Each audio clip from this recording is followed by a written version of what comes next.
అయినదా? తుమ్ముతే పూసిపోయేదా? 15 సంవత్సరాలు చేస్తున్న స్కూల్లో మెట్టు జారి పడ్డా ఏమన్నా చనిపోయినా మా మేడం ఇస్తుందా? ఇస్తారా? మరి మీరు చేసే జాబ్లు ఇస్తారా? మా ఫ్యామిలీకి నేనే అనలేవు. నేను ఇంకా 10 సంవత్సరాలు చేస్తా. చేసి ఏమైనా అయిపోయింది, నా పిల్లలు రోడ్డు మీద పడాలి. అవునా కదా? నాకు 3 జనరేషన్ కావాలి.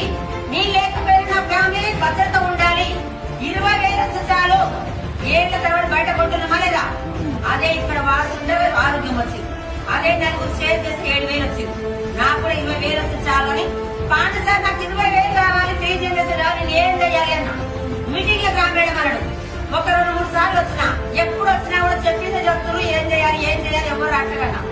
మేడం ఒకటే, నువ్వు బయట ఎంత తెలివైనా సరే నువ్వు రాగానే డబ్బులు రావు. ఒక 2 లక్షల పెట్టుబడి పెట్టి పొలం వేసినావు. పొలానికి చేయాల్సింది మొత్తం చేయాలి. 3 నెలలకు పోయాలా 6 నెలలకు పోయాలా అడిగిన. ఎన్ని నెలలు పోయాలి? 6 నెలలు. ఇక్కడ కూడా పనెక్కల పరిగెత్తు పైసలు ఎంకాలకు వస్తుంది. పిల్లలకి స్కూల్ కి ఎంతనో, ఫోన్ కి ఛార్జింగ్ ఎంతనో, సంవత్సరం నిలబడు, నేను లక్ష్యం ఇస్తా అని చెప్పి